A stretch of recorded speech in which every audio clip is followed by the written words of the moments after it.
কি কৰিছে? তোমালোক মই আলুৰ বাকলি গুচাইছো। আলু বাকলি গুচাই আছে?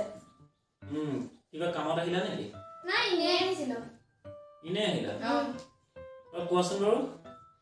আপুনি যে ক'লে মই আলু বাকলি গুচাই আছো। মই আলু বাকলি গুচাইছো। তাৰ ইংৰাজীটো কি হ'ব?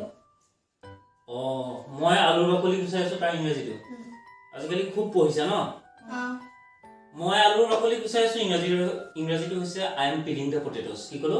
I am peeling the potatoes। আৰু মোৰ কাৰণে এটা আলুৰ বাকলি গুচোৱাচোন ইংৰাজী হৈছে please peel a potato for me। কি ক'লো? Please peel a potato for me। আলুখিনিৰ বাকলি গুচোৱা ইংৰাজী হৈছে peel the potatoes। কি ক'লো? Peel the potatoes। আলুখিনিৰ বাকলি গুচোৱা ইংৰাজী হৈছে peel the potatoes। আৰু মই আলুৰ বাকলি গুচাইছো ইংৰাজী হৈছে বুলি ক'ব পাৰি I am peeling the potatoes। I am peeling the potatoes। এনেকুৱা ধৰণৰ ভিডিঅ'বিলাক পাই থাকিবলৈ আপোনালোকে ভিডিঅ'বিলাক লাইক কৰিব, শ্বেয়াৰ কৰিব, লগতে আপুনি যদি চেনেলটো নতুন চেনেলটো সাবস্ক্ৰাইব কৰি ল'ব আৰু বেল আইকনটো প্ৰেছ কৰি দিব।